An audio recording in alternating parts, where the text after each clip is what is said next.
What's up, gamers? Here we are. Oh, I didn't change the title. I checked everything except the game title in Oh no. okay, so we're playing PowerPoint night. Bing bong. You're so right. Bing bong, here we are. Corey's here to see the version that actually has the GIFs. Oh no. Oh Because no, I just had to explain the gifts last time. So as I was explaining to Jaden, so this is gonna work a little funky because to avoid there being ads on the embedded YouTube videos, I have to play those from the browser version of PowerPoint. But if you are in the browser version of PowerPoint, it doesn't play a lot of my GIFs because the browser version of PowerPoint is much less powerful. So there's gonna be like a little bit of swapping back and forth here, but I'm sharing my screen, so you'll just be able to see it. There'll just be a couple small intermissions as I swap real quick. It'll be worth it, I swear. and you have both of them pulled up already, Yes. just And they're like both full okay, screen. good. It's just a All matter right. of getting to the right tab. Yeah. So, here we go. Jaden, your noise canceling is not on. Oh, is it? I thought it. Every time you talk, I can hear your fan. Anyway. Oh, my noise. Okay, just give me like 1 sec. My noise canceling is on. It's just the fan. Oh, it's better now suddenly. I didn't hear the fan during that part. Well, that's because I took my headset off. Oh. Can you hear it now? No. You're good. Let us Okay, begin. because I just I turned it down a little Sure. and pointed it away from me. Sure. I think that was the whole issue. Sure. Okay, beautiful. Here we go. So, welcome to my PowerPoint. I wanted to have my camera on, but it doesn't seem to be cooperating, and I'm doing so many other technical things during this that I didn't want to fucking deal with it. So, welcome, babies, to what is it? Fruity Pebbles cast a scary castle with 100 rats. No. Anyway, welcome to my PowerPoint on Subnautica's masterclass in terror. And so this is why Subnautica is my Roman Empire. Do you know the reference, Jaden? I still. So there was a I feel meme like a I while should. ago about how many like times a day men think about the Roman Empire, and it was taken to weird Oh, it was taken to like weird gender essentialism places, it's but the base meme is still very funny. yeah. So No, it's no. like, Okay, yeah. how So many no. times This do you think a day it's do like you think about the Roman what? Empire? And it's for me, it's how This many is times a day do you think about yeah. Subnautica? Yeah, no. I know what you're talking about. This, what you mean by Roman Empire is what lives in your head rent free. Yeah, it's it's it's what lives in my head rent free. It's something I think about once a week at least, probably multiple times a day, but I'll say a tentative once a week. So yeah, this is a presentation by me. Let's get started. So how are we doing this? I don't know what's going on with the font here. There's like weird artifacting. Doesn't matter. So we're gonna start with some intros, some definitions slash like why am I doing this? Why do I give a shit about this? We're gonna talk about sound. We're gonna talk about exploration. We're gonna talk about vision range. We're gonna talk about mechanics, and we're gonna talk about helplessness. This is no longer in this exact order. I forgot to reorder this slide, but this is all the things that we'll talk about. And then there's also a bonus at the end of a couple things that I didn't have time to put into my original PowerPoint or didn't like fully fall into a category. Mm-hmm. Miscellaneous. Look, it's another 10-second summary for those of you who haven't watched our playthrough of Subnautica.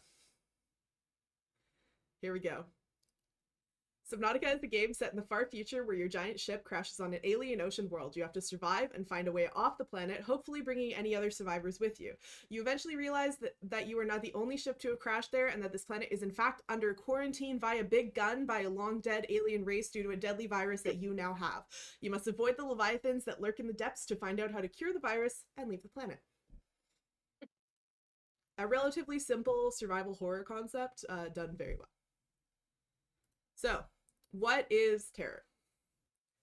I originally called this PowerPoint Dread, but terror is specifically what I'm what I'm talking about. So we're gonna go with the Gothic literature definition attributed to Anne Radcliffe. So terror expands the soul and awakens the faculty to a high degree of life, whereas horror freezes and nearly annihilates people. So this is from her essay in which she was roasting another guy who likes horror more than terror. This was an ongoing debate. So horror, that happens a lot in Gothic literature. yeah, horror basically. In modern terms, horror is seeing a monster outside of the window. So it like freezes you, it puts you in fight or flight, you don't think, you only react. Terror is imagining something in the dark. So it awakens your imagination. It kicks into that whole human aspect of like trying to imagine what the various things that the could be in the dark, you know, and like figure out what you could do to protect yourself, what might happen to you. Like it awakens that like paranoia aspect of our imagination. So yeah, and it makes you imagine what is going to happen to you more than see something that is about to happen. And it has a tendency to stick with you a lot longer because your brain instinctively tries to like process and understand the perceived terror, like figure out what it was and what was happening. So it sticks with you. It being my brain fills in the blank. Yeah. So why the fuck is that something you like about this game?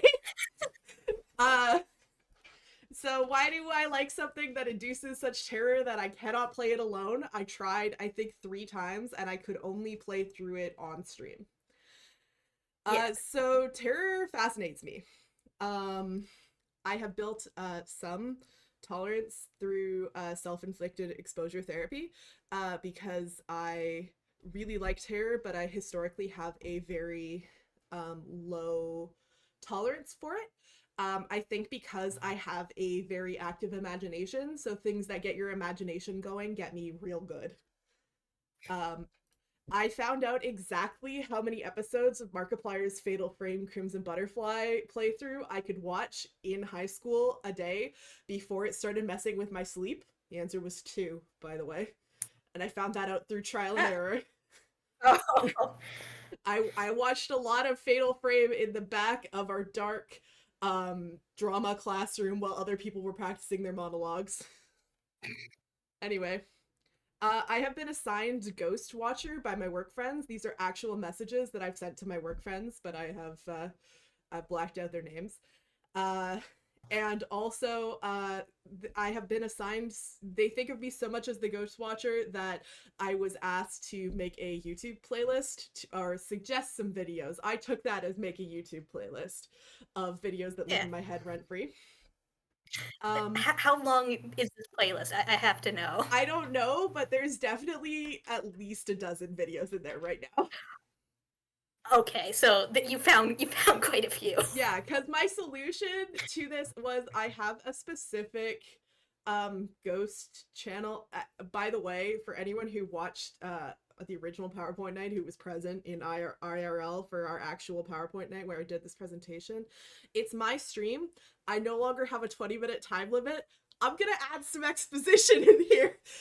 Anyway, so specifically, I really like watching this one channel, or there's a few, but the one that I watch the most at work is a compilation channel of various ghost videos, quote unquote, from the internet.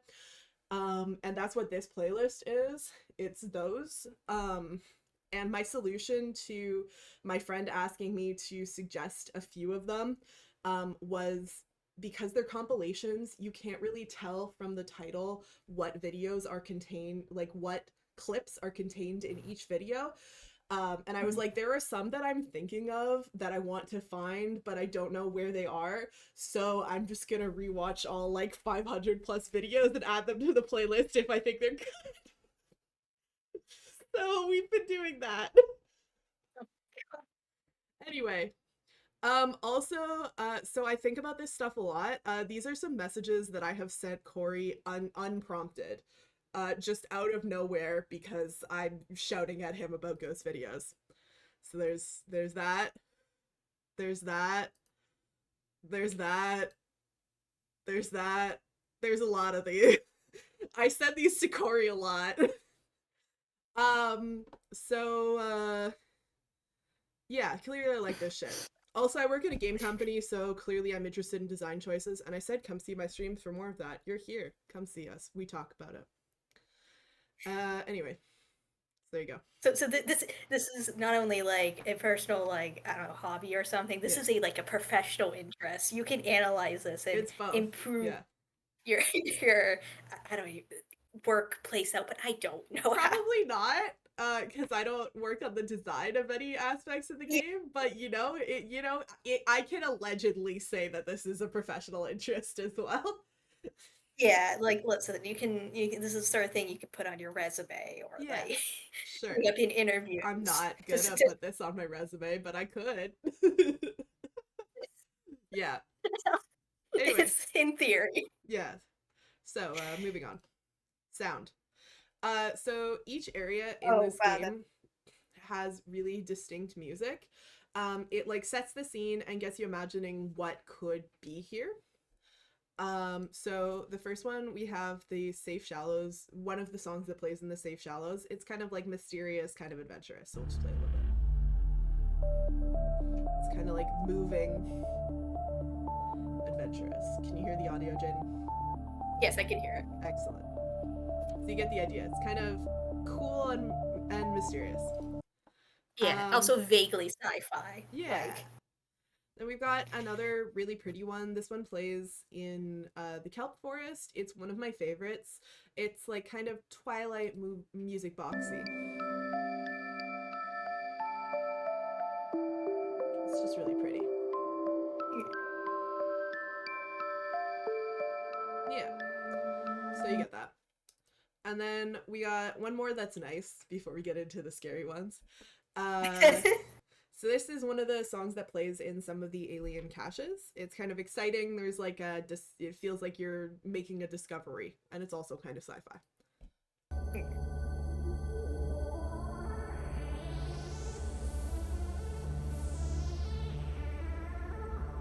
Wow, look at that. I've made a discovery. Isn't it interesting? mm-hmm. Yeah. So those are some of the examples of different nice music. It's not all horrifying, which means that the ones that are horrifying, you notice when the music is spooky. So next we've got the Lost River, which is kind of moving, like pulling you along, and just generally sort of off-putting.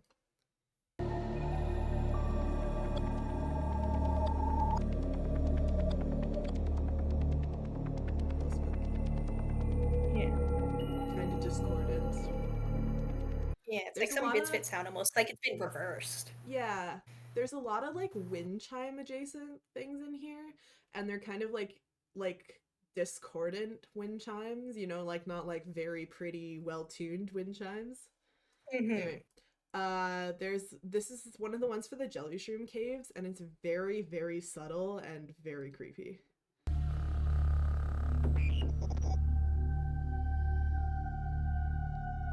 It's just like occasional tech noises and kind of a spooky choir.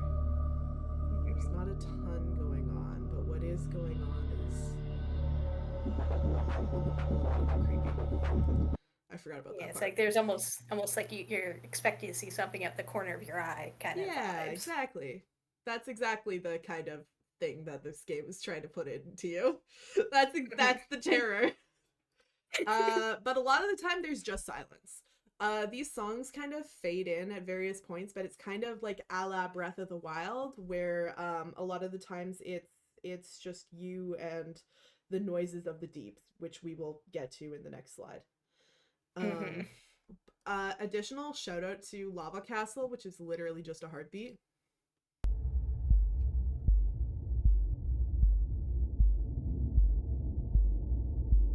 Horrifying. Mm-hmm. Anyway, so each of the areas is very distinct, and the music really plays into that, and it really sets the scene for how bad this is going to be. Is that video gonna play automatically? It's got to load it for a sec here. It's thinking so hard. Yeah, that one plays automatically for some reason. I don't know why. So everything dangerous in this game makes a distinct sound. And so At least one distinct sound. yeah. And so this means that you can like imagine what's about to happen to you. And very critically, because it makes so the sounds on first hearing before you figure out what's making them are horrifying, and they make you go, oh my god, what the fuck is that, what is about to happen to me. But very critically, the fact that they make such distinct sounds and they always make them before they attack you means that even when you know what makes that sound, it's not less scary, it's not less terrifying, because you can imagine what creature it is and like where they might be coming from and what might be about to happen to you. So here are some of my favorites.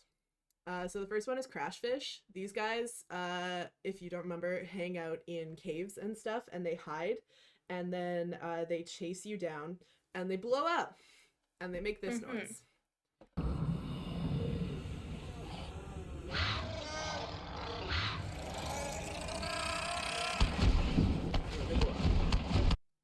So they kind of scream at you, and it's bad. Yeah. Sand sharks.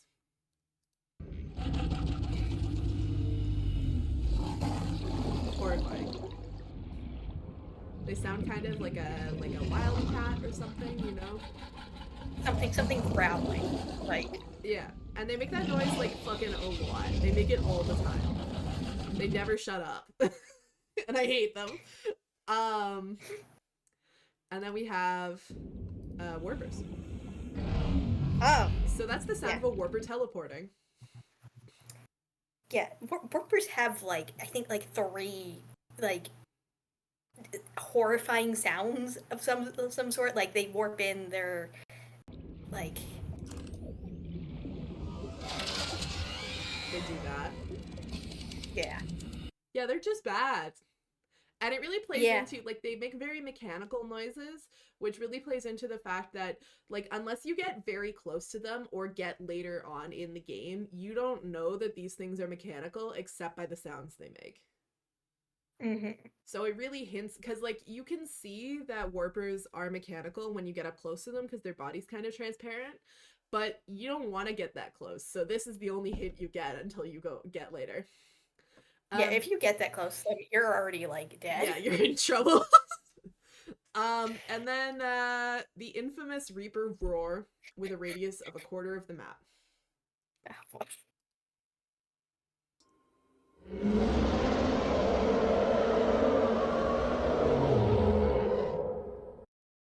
So the really fun part about that, that's one of the things about knowing way too much about this game, is that so you usually don't find this out unless you play the game in creative mode or you read the wiki. But so Reapers, in both in canon and in functionality, that roar is sonar. Sort of. It's kind of like bats. So in the scan of a Reaper, it talks about the fact that if you can hear that noise, the Reaper knows where you are, and it's how they find things, which is horrifying. But they also play into that in the game, and in a way that you don't really see, but really makes the game horrifying, in that if you are within a Reaper's radius of being able to hear that noise, they will start moving towards you, and they don't really like leave their territory, but it means that if you can hear that roar, there is a Reaper around the corner somewhere. Like functionally in the game, which is really good and also really bad. It's always like that loud, like regardless of how close you are to the Reaper. So here we go. So I took my own video of this to show you what it sounds like normally.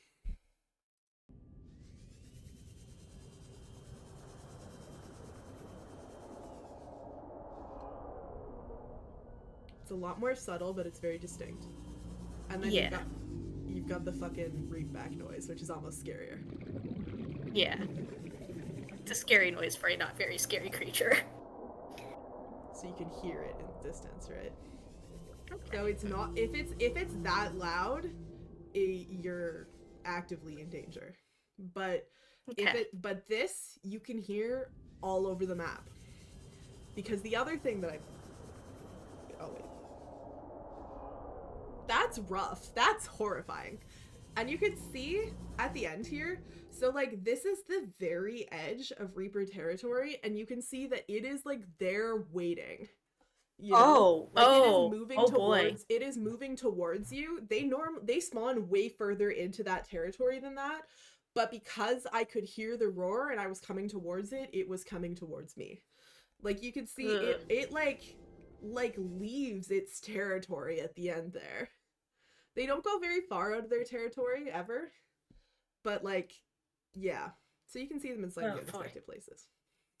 Oh The god. other thing that I discovered when I was researching this is that there are 25 Reaper Leviathans spawns on the map. Like for individual reapers or Yes. just locate? Oh, There are okay. So 25 the individual Reapers on the map. oh boy.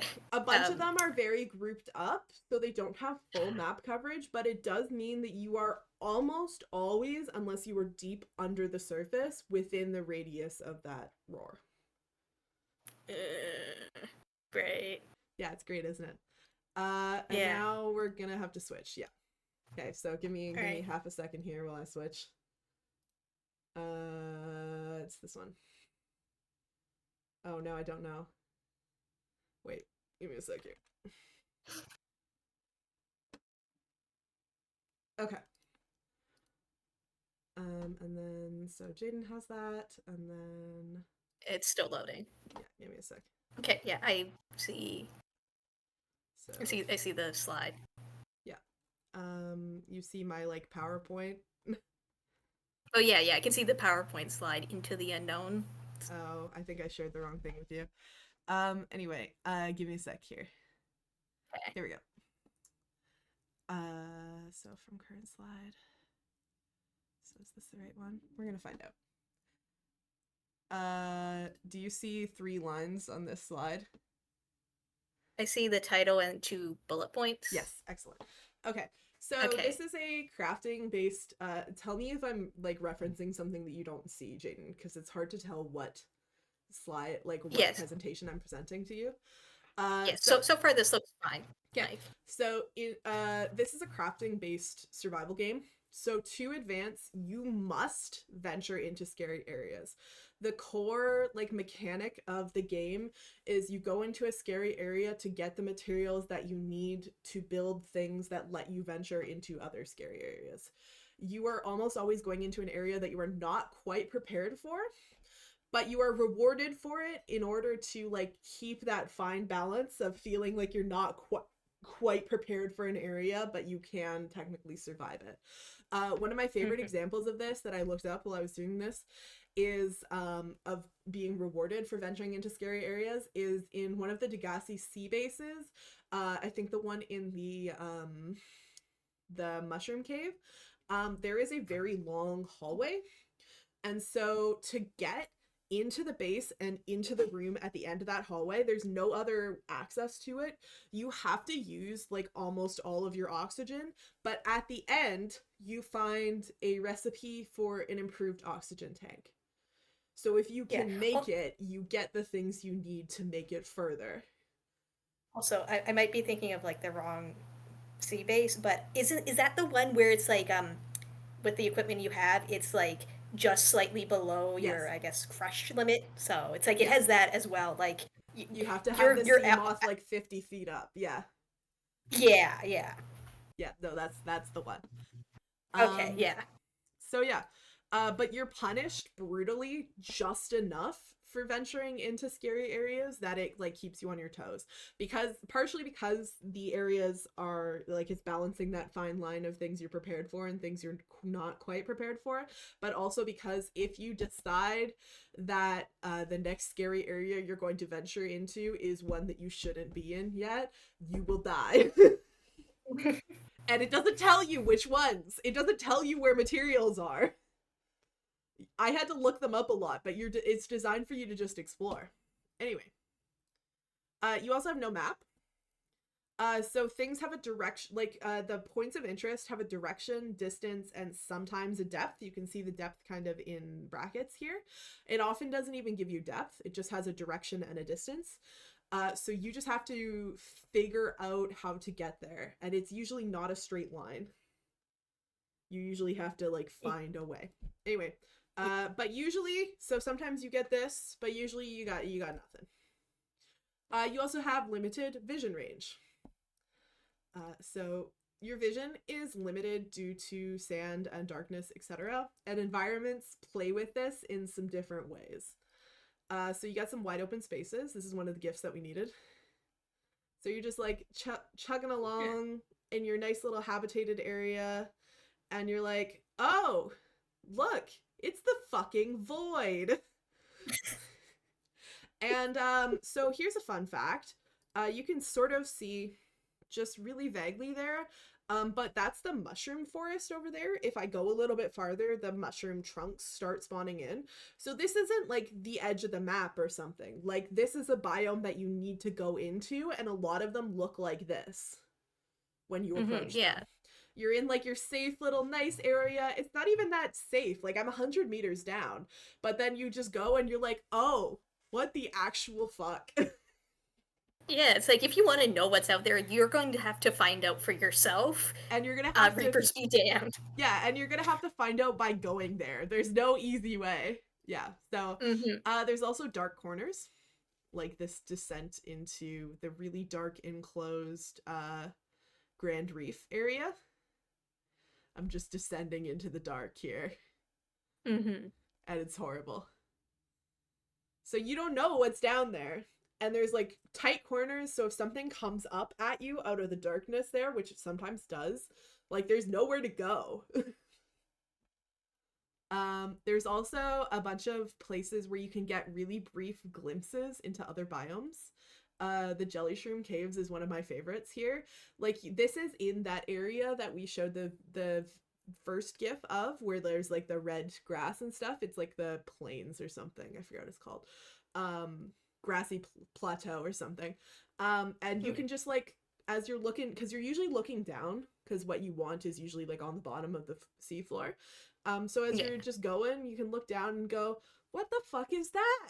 Why is it glowing down there? Why is it so deep? Why is there just a hole? And that's the jelly shroom caves. There's also a bunch of places where you can just see really brief glimpses into the blood kelp zone, which is one of the creepiest zones on the map, because it's very dark and this stuff just looks horrifying. I was going along, I'm not even that far down, I'm 75 meters down, I'm just like chugging along and look down and there's like a 400-meter drop into a horrifying location. So it gives you, even when you're not prepared to go into that area, it gives you like really brief glimpses in a lot of areas, so you can start imagining what might be down there. Yeah, and like, it's like you know that at some point you're going to have to go down there to like get resources or like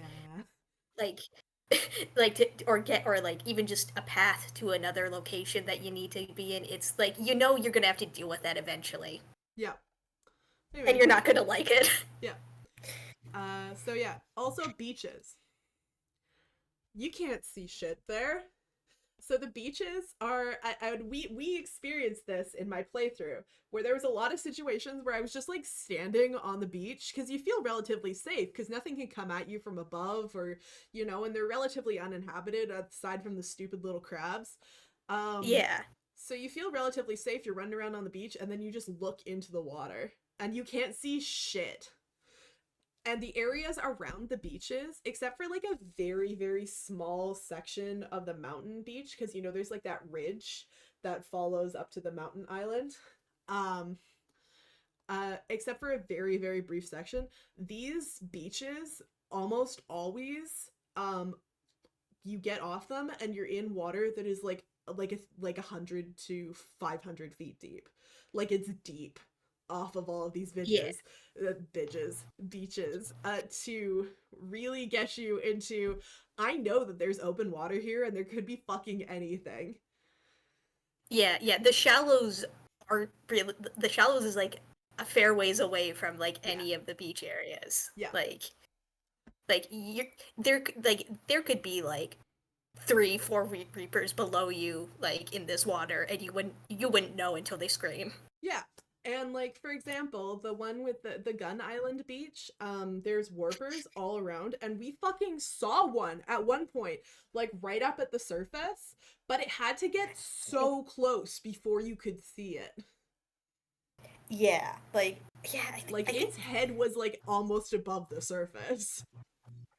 yeah, it's like I think after that, like you looked up like where like the warper spawn area was, and it was like most of the area Yeah. surrounding at least that one beach, if Cuz not all they of them. It was cuz they like spawn around. horrifying. Yeah, cuz they spawn around I'm going to turn down your volume just like a little bit here. I'm sorry. No, it's all good. Because I'm just looking at the audio levels. Because they spawn around like alien stuff. They spawn in a bunch of areas, Yeah. but particularly around like alien stuff. And the gun island is the like there's the gun and there's all of the connecting stuff that starts going down towards the thermal plant way down. So there's like all kinds of Yeah. shit there. Yeah. Yeah, isn't I think that island's like directly above the Yeah. lava river or But you something. Like it's yeah, but you yeah. can't get there. Yeah, you can't get there, but it's like in terms of like the undersea biome, that's Yes. it's near like that. Yeah. So Anyway, so beaches are bad, and you just stand on them contemplating your life choices. yeah. Also, there's like bioluminescence and size make things appear from a lot further away. The biggest one that plays with this is the ghost leviathans. So you can see very very lightly. You can see that this is like the Grand Reef area. You can see one of those bulbs, but they are bioluminescent, so you can see them from really far away, and they're also really really big. They're much bigger than reapers. So you can get like a glimpse of that blue flash and be like, what the fuck was that? And then my favorite example of bioluminescence and things that appear from further away. You can sort of see the background. The Reapers do that too. I think this is a stylized version, but so you can like see Yeah. a lot of bigger things or things that emit light from much further away than your like effective vision distance. And my favorite example of this is that the light that warpers make shows up from like half the map. So I'm just going and I can just see a fucking light over there. The fuck was that? So it took me quite a long time to get this GIF, because it's in such a small area and stuff, and you can see that it's like super zoomed in. But I at some points when I was trying to get this GIF went in that direction, and I couldn't find this warper. Like it's so far away that I did not know where it was. But this is the kind of shit that made me quit the game because the warpers scare me so badly for reasons that we will get into in the bonus section. Um, and you can see that kind of shit all over the map. Anyway, so Yeah. also, It's like sorry. yeah, it's like you're never like with the like just like with the Reapers, you're never too far away from a warper, and No. the game will remind you of that every so often. Yeah. Also there's the sonar feature to sort of combat your very limited effective vision. And I fucking hate it. And I hate it so much that we almost never use it. Because uh so it when you hit your sonar, it goes out from underneath you and into the distance. And this is kind of relatively fast because I cut the GIF at the point where you couldn't see it because it does start like right underneath you and expand outwards. But sometimes, so you can see we're in like a cave and stuff. So there's a lot of shit around. This is the place where sonar would be useful. But sometimes, if you do this Mm-hmm. in open water, you'll just see your Reaper just in the distance. It'll your sonar map like goes out from around you, and then just suddenly there's something you couldn't see that's huge in the distance, and I hate it. Yeah. It takes Yeah, it's like just it's long something you enough. weren't expecting to see. Yeah, and it makes sense because that it takes that long for the sonar to get out, because that's like sort of how sonar works. You know, sound travels a lot slower than light. But the fact that it is so slow and it spans out from underneath you and sort of gradually goes out around the environment is horrifying. It's bad, and I don't use it anyway. Yeah. So you don't get a fucking, you can't catch a fucking break in this game. Uh, so everything dangerous has a unique way of getting right up in your face. You got things that pursue. This image, when it showed up on my screen, actually jump scared one of my friends. I actually watched him like jump. So you got things that pursue you, like the Reapers. You got things that ambush you. Like, look at this beautiful, idyllic landscape. It's so pretty. The mushroom caves are so pretty. They've got like a lovely pink glow. But there's these motherfuckers who live in those mushrooms, which means that it turns this idyllic landscape from, look, there's no crab snakes, to there's about 10 potential crab snakes here. And there's a lot of enemies that do that. The sand sharks do that too. The crashfish do that too. There's a lot of enemies that hide, and they turn every environment into a potential threat, even if you can't see an enemy yet, right? There's also things that pull you in, like our good friend, the Warpers. So look, I'm in my thing. Screen goes pink. This guy freaks the fuck out. Because it pulls you into its zone. And then it can spawn other shit around you, you know, but it pulls you out of your vehicles, and that was my least favorite part about them. And then they start attacking you. There's also like occasional jump scares. Like the infamous Reaper grab, which can happen to you from behind. It turns you around so that you're looking at it. It doesn't just, you know, they could have just had the Reaper grab happen from behind and not hurt you, but you don't see it. But no, it spins you around to jump scare you. Like the Reaper wants you to know yeah. who is killing you this time around. Yeah. There's also static environments, that bits that hurt you, and the name of everything in the environment is a threat. So there's like the tiger plants that we've seen that like shoot little things at you from quite a distance. And there's these bitches, which look very pretty and are hanging from the ceiling, but they poison you. And if you're not paying attention, they will kill you way faster than you think they should be able to. And as you can see here, they're in a very tight corridor. That's where they like to be. They like to be in a very tight corridor, so you have to like brush them a little bit before you can get anywhere. And they're the worst. Yeah. And then I gotta swap real quick again. Actually, we'll stay on this screen. I gotta go back here. And we're gonna tab out. I'm just gonna go to this. We're gonna do from current slide, and then I gotta swap for Jaden. Just real quick, you know, just for this video. So the other thing that scares you is your PDA. Right. So this is one of the most famous PDA messages in this game. Your PDA gives you warnings about I'll just play it because you can already see about new areas suddenly.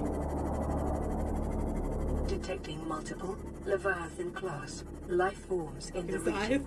Are you certain whatever you're doing is worth it? That's the standard reaction. Turns around. Like his eyes got big, and then he started shaking his head, and he turned around and left. Right? So that's the typical reaction. Yeah, and that's one of the most famous ones. So your PDA will give you notifications about the area that you're entering when you enter it for the first time. But as you can see, I'm gonna rewind this video a little bit. As you can see, like, he's just like going through open water. Like, you can't see shit here.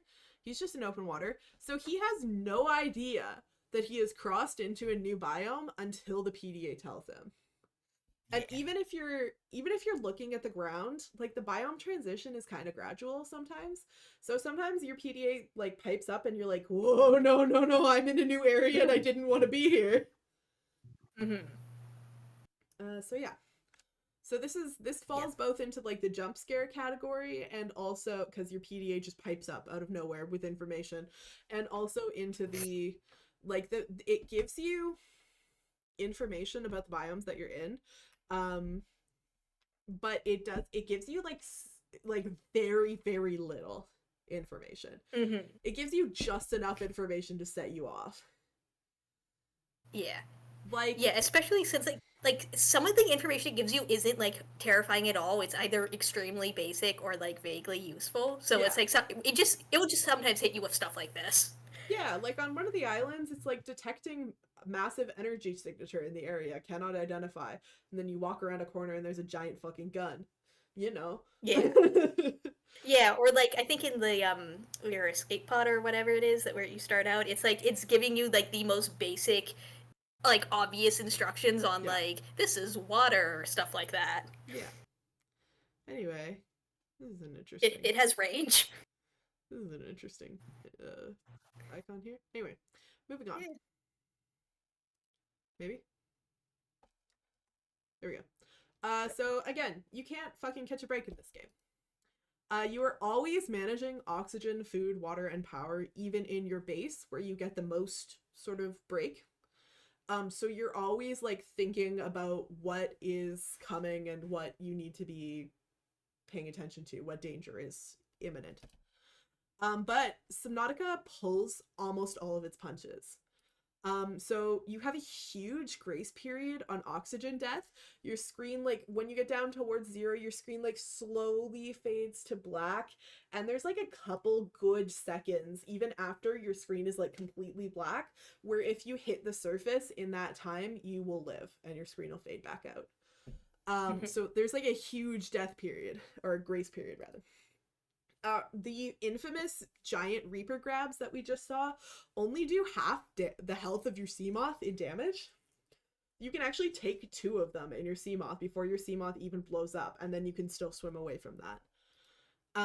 Everything is slower and less maneuverable than you. For example, most of the Leviathans, especially like the Ghost Leviathans, you can avoid their grabs or charges if you just swim backwards and slightly to the side, because they go very straightforward, or it doesn't do a whole lot of damage. Like the crabfish are very scary. They don't do a whole lot of damage. Everything that's like small and fast, like the crabs on the beaches, they don't do a whole lot of damage. So Yeah. you don't get to die. Because in video games, in horror games in particular, a big thing that makes the monsters less scary is when you've died to them like 20 times, you're like, oh my god, here we fucking go again. They're repetitive. Yeah, they're repetitive. And when you do that, like when you die in a video game and you get a game over screen, you get a chance to like take a breath, pull yourself out of the environment. You can even like go get water or something. I do that sometimes when when I get a game over before I start again. You get to take a breath, recenter yourself, and re-enter the situation with like a new plan. You don't get to do that in Subnautica. Oop. We've got to slide forward. Don't worry about that one. So basically everything remains scary because the game pulls its punches, so you always feel like you just got out by the skin of your teeth. And until you are back in your base or in your life pod, you're not safe. You're still in that zone of, oh my god, I almost died and I almost lost all my shit, and now I've got to run through all of these hazards back to my base so I can recharge and reassess, you know? Yeah. So things don't get as scary things remain scary because you don't get to be like, okay, I understand how that works. I've died to it 20 times. Let's go. Also, my friends took a screenshot of me that I'll share with you, Jaden, of me pointing at this slide because it's a really good slide. So you are alone and helpless on this planet. What was this shared in one of the group chats? Yes, it's shared in Tyrants in the scrapbook, but I'll Okay, also just send it to you. Yeah. Yeah, just so just so I have it for reference. Yeah. But it's like I feel like I got a glimpse of it at somewhere. I don't want to go hunting through Yeah, that's fair. through the group chat you right now just to find it. If you just send it to me later. Yeah, I'll just send it to you. So your hopes for escape are continuously taken from you. You want to escape on the Aurora? Blows up. You want to meet other survivors? They're dead. The people from the previous crashes that you follow into the depths, you're like, oh, they lived for so long, I'm following them into the depths. They're dead. Well, I mean, technically Marguerite isn't dead, but you don't know that in this game, and she's also so far away that she might as well be dead. Yeah. You can't change anyone's fate in this game. You can only witness the brutal aftermath and piece together what might have happened to them, / like imagine what could have been the ending, you know? Yeah. You cannot save anyone in this game. You also have no weapons, which part of the reason is that this game was made as like a statement on like gun violence and stuff, but it adds to the terror element because you can't fight back. So you learn to cut and run very, very quickly because you can't fight back because things like give you that grace period. So you feel helpless and you feel like I need to run away and things feel scary, right? There's also the whole shit with the sunbeam. Not only can you not save anyone, you actively cause some people's deaths. So yeah. So I had this up on screen for a second while I was talking about it, and one of our friends pointed at the title and went, hey, what happens to the sunbeam? And I was like, don't fucking worry about it. But anyway, so the Sunbeam quest is the only timed quest in the game. It's the only one where you get this. I keep looking over to talk to you as though you can see me and as though you're here. It's like so instinctive.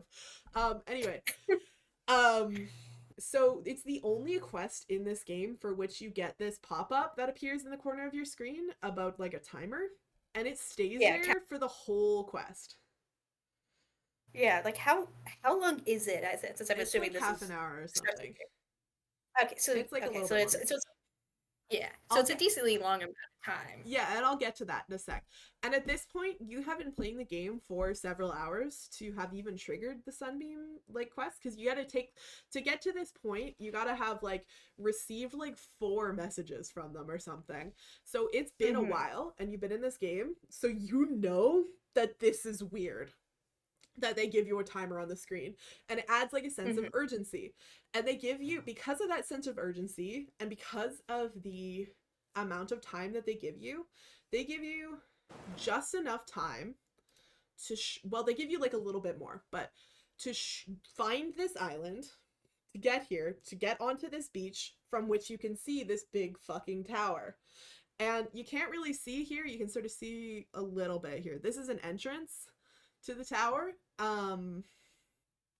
but it gives you enough time to get to this island, to find this exact spot, to go in and like explore this whole tower, in which you discover that it is a quarantine enforcement platform and that it cannot be deactivated by someone who has the virus. And you now, this is the first place where you discover that you have the virus, so you can't turn this thing off. But you know that so you get here, you explore this whole thing, you find out exactly what it is and what's about to happen. You know that the sunbeam's coming because it won't let you forget. And you have enough time to go in, to do all this, to come back out here and sit on this beach and be like, I know what's coming and I can't stop it. So despite the fact that you can completely ignore this, timed quest, I could be anywhere else on the map right now. I don't have to do this.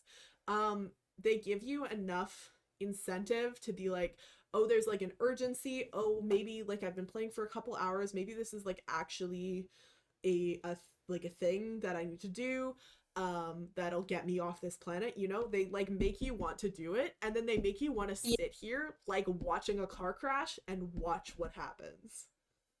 So yeah. You come here, you can see this person has 40 seconds left. There's like just enough time for them to get sort of bored, you know, they're wandering around. You can see the entrance to the base. Whatever. then it makes a Yeah. noise. And it starts moving. This is the only set piece in the game that moves like this. The Aurora sort of does, because it like blows up and it changes vision, but like this is the only large structure in the game that moves.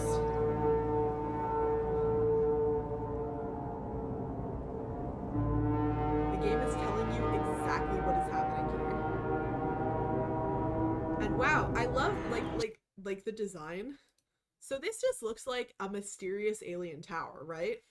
Yeah, because it looks kind of similar to like alien structures you may have like encountered in the game thus Yeah. far.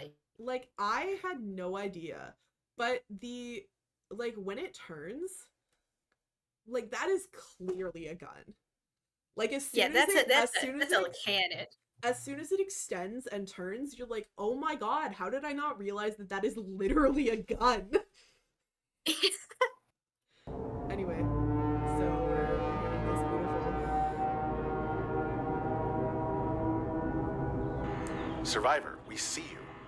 Man, I don't know how you held out down And we there. can't contact the sun. We broke an atmosphere and we're descending towards the landing So we site. just have to watch. You can see the gun is literally Is that a tracking them. building down there? What do you mean you can't identify it? And you can see the sunbeam. Hold on. No turning back now. Positions, everyone. Touching down in You 10. can see the gun is 9, tracking them. You know 8. what, like, the game tells you so explicitly what is going to happen. It's coming from the building? Change course. Set thrusters to full.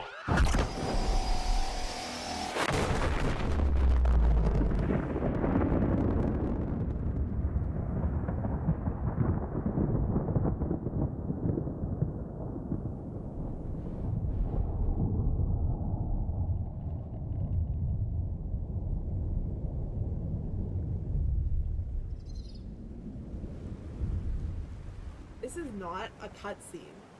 You don't have, you are in full control of experiencing this. And that is almost worse.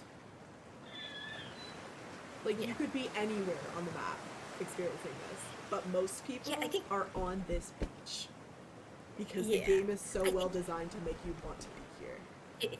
It nudges you just ever so gently into being on this beach at this exact moment. Yeah, and that's part of the game design that I couldn't really get into in this presentation because it's so like it would take like a 4 hour long video essay about how this game just nudges you. Like this game is so good at the open world. I'm gonna really gently push you in this direction and make you want to go there, as opposed to a lot of quote unquote open worlds like railroad you into certain sections.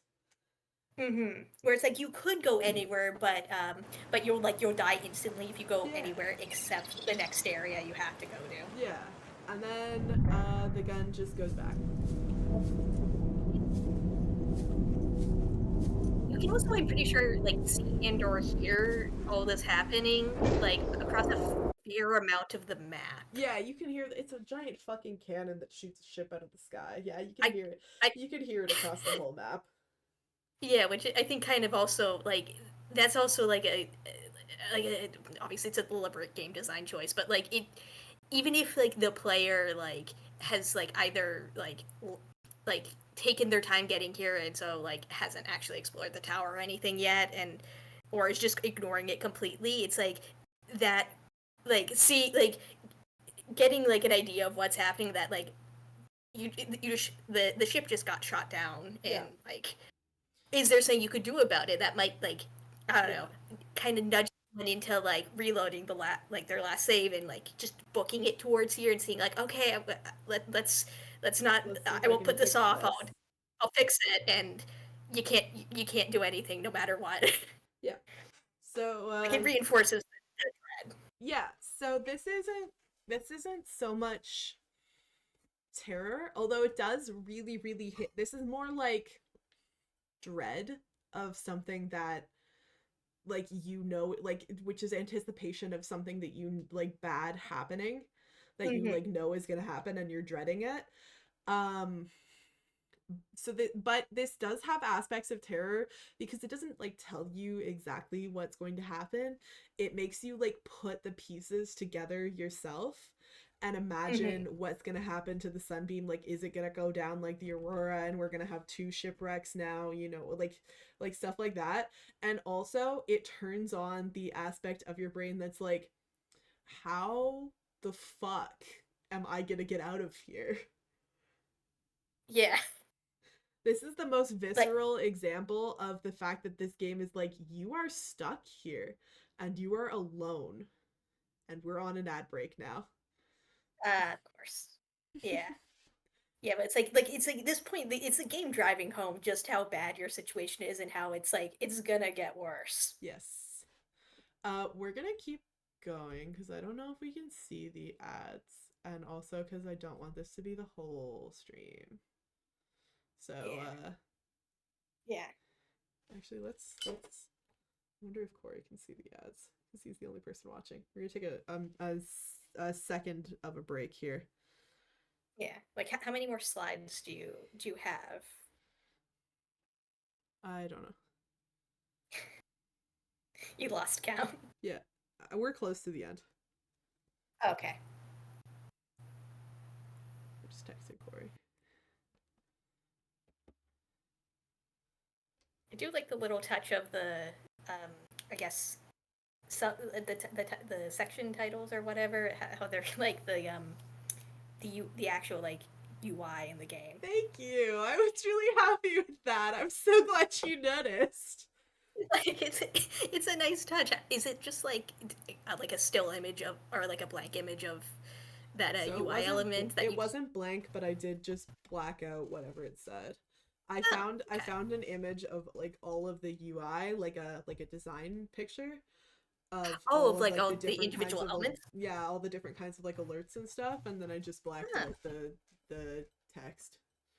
And then just overlaid the text you wanted over top. This isn't the best example cool. of it because it's a little, the text here is not great, but yeah. Yeah.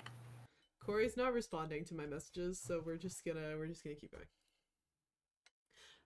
Bonus round. So this game does shit that I didn't have time to categorize. Like sudden eclipses. So when we were watching that video, you saw that second planet moving around. So it can block out the sun. So you go from this like lovely, you can see the sun's down here in this big planet, to this shit. And this happens, you could see, actually we'll go back because you can sort of see it really well here. So you can see how fast that thing is moving because time, like the day-night cycle is sort of accelerated, right? So with how fast that thing is moving, you go really, really fast sometimes. Like you're used to the gradual fade to night, you know? But you go really, really fast from bright daylight to almost complete darkness occasionally because of how fast the planet moves. So yeah, that's rough. Like you're just like in the water and suddenly everything goes dark. Yeah. How often do the eclipses happen? Because you probably did experience one in like your playthrough, but I can't recall. That's because I didn't really draw a ton of attention to it. Okay, so I may have just assumed that it's like, oh, it's night again because of how fast the day-night cycle is. Yeah, or something like that. But okay. I actually had this while I was running around in Subnautica taking gifts for this, and I was like, oh right, I forgot how rough that is. It's just like suddenly dark. Anyway, also mesmers. I don't think that's right. I think we encountered one because they're like very rare. There's a lot of creatures in this game. Like there's a whole set of non-aggressive leviathans that we have never encountered in game. What are they called? They're called the sea treaders. They're like the size of a car, and they walk around on like a set path, and it's just a biome that we really never went into. Yeah, which ones are those? They have 3 legs. But anyway, these are the mesmers, and they play into the fact that your PDA is kind of creepy. Oh yeah, I was wondering if you were going to mention that when you brought up the PDA. That's not an answer. Directive to swim closer to that beautiful creature. Swim closer. So they hypnotize you, and they make PDA noises, and they make It you is your swim out. primary directive to swim closer to 30 to full bridge. Yeah. It is your primary directive to swim closer to Don't they also, like, if you full bridge. They hurt you if you get up close, but they do very little Oh, yeah, damage. Yeah, but like if you scan them, don't they also have like a very like messed up like PDA entry? Oh, I don't know. Like, We'll have to look at that after. Yeah, it's like I can't. I might be mixing them up with like something from the second game that's like similar. But so the implication is that that is not actually your PDA doing that. Like they're not actually affecting your PDA. They just in whatever way affect your brain so that you think you're getting information to swim closer. And the way that your brain manifests it, because the only voice you've heard in weeks at this point is your PDA, is through your PDA. Yeah. Anyway, also the radio message that makes me quit the game when I'm playing alone. Right. Oh.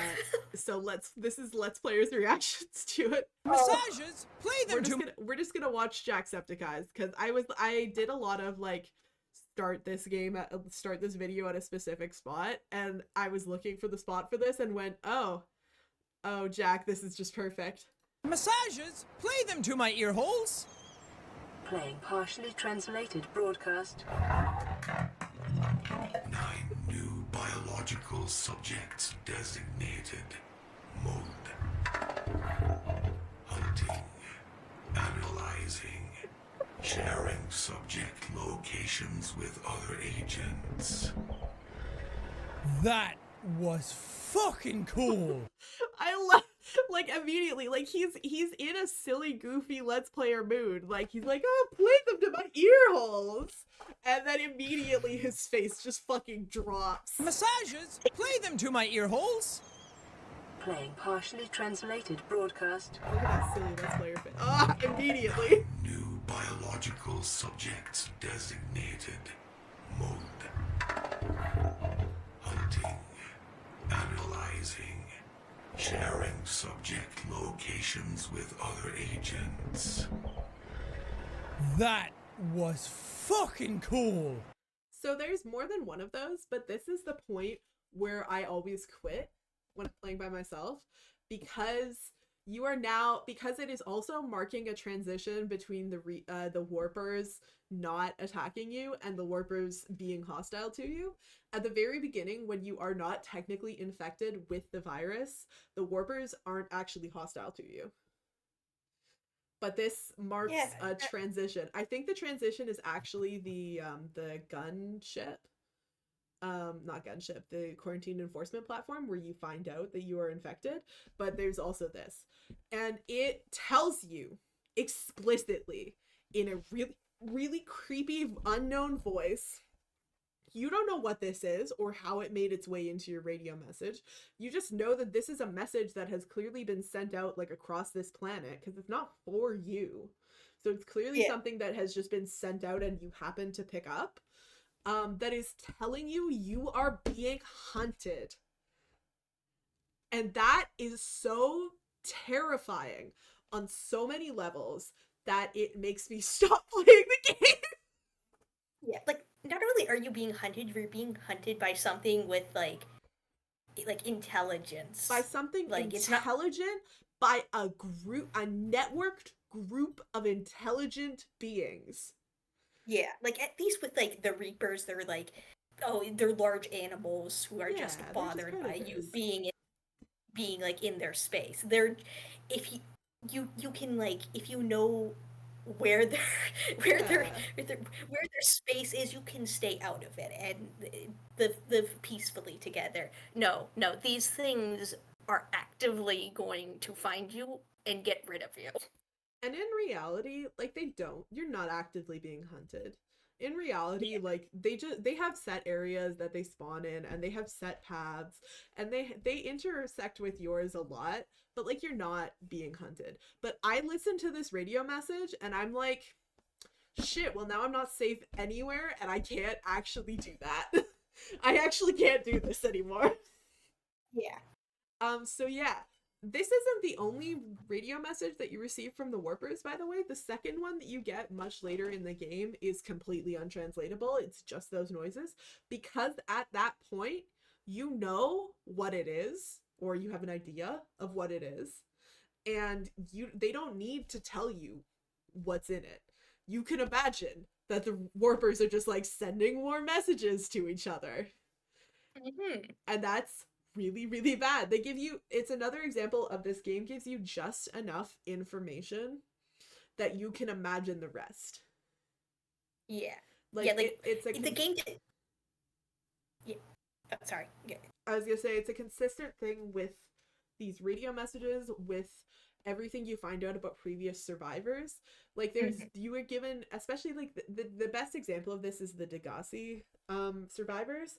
Yeah. You are given just enough information to figure out like to figure out on your own what happened to them and what the like gradual progress of their story is.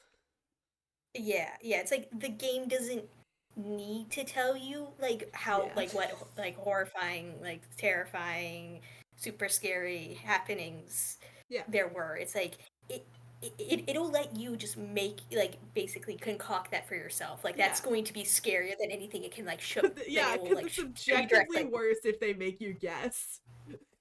Yeah. They also don't tell you like, and I don't really like this because they do sort of tell you what this is, but I saw some videos on this that were like conspiracy theories of there's like an enemy that you never see in this game that is what's secretly hunting. Like they tell you it's the Warpers that are hunting you and that it's the Reapers that killed people, but like oh, it killed all these people and where are the bodies and stuff. They don't tell you what has ripped open any of those life pods. You find a couple in Reaper infested areas and they've got giant holes in the side and you're like, oh, that's probably it. A bunch of them you find that have like sand sharks around, like you're like, oh yeah, I know what happened to these people. Anyway, yeah, so basically this is me. I really love thinking about this game and objectively like breaking it down like we did here and stuff. And because I like thinking about it so much and because it fascinates me so much, I fucking hate playing it. I both love and hate playing Subnautica so much. While I was making this presentation, I actually started playing Below Zero on like a specific challenge mode. Again, where you have to like craft and like get materials and blueprints to craft, but like I turned down, because Below Zero lets you do this, I turned down like the hostile aggressiveness to like 0 and all of the damage taken to like 0 so that I can just fuck around and build and stuff, because I love being in this game and exploring and stuff, but it's so fucking scary, y'all. And Below Zero is not as good. It is really good, and it did give me some of my favorite clips of me ever. It revealed to me that I am a person who screams when I'm scared, which is really funny to me. And I was actually talking to my friend about this. We're on the bonus section anyway, so I could just talk. I was talking to one of my work friends about this because I was telling him about the presentation, and I think that because I have never in my life screamed when I have been startled by something, except when I have been streaming. And so I think that there's something about the fact that I am inherently vocalizing all of my thoughts that makes me also vocalize fear. Because like we have separate clips, we have a couple clips of me encountering a worm in Subnautica where I like mid-sentence scream. And we have a clip of me in Phasmophobia where that thing runs at me, where I also screamed. But I don't do that in any other situation. And obviously, like in no other situation have I encountered a fucking worm out of the ground or a fucking little baby ghost sprinting at me, you know? Yeah. But I'm not a person who screams. But streaming makes me do it, which is good. Yeah. Because it makes for good clips. Anyway, so the point I was making was Below Zero isn't as good. It's still very good. not as good. It's very good. It's like a very different kind of game. They made it more like story based, and there's more like your character actually has a personality and stuff. And I think that's really interesting. Yeah. Really, because they couldn't, like, a lot of people criticize it on that point, but they couldn't have just made a second Subnautica. Like they couldn't have Yeah, done then it. it would have been like, yeah, it's like they like with the original Subnautica, it's like they lean more into, I guess, the horror of survival horror, but Yeah. Below Zero is more survival Yeah. than horror, I guess. If that's kind of No, it feels like absolutely. that's what they were going for.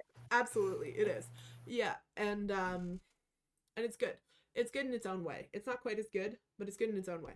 Because if they wanted to Yeah. make Subnautica again, they would have had to like do all of these things that we've talked about and every other choice in a different way, and it would have just felt Mhm. like you're just trying to recreate Subnautica, you know?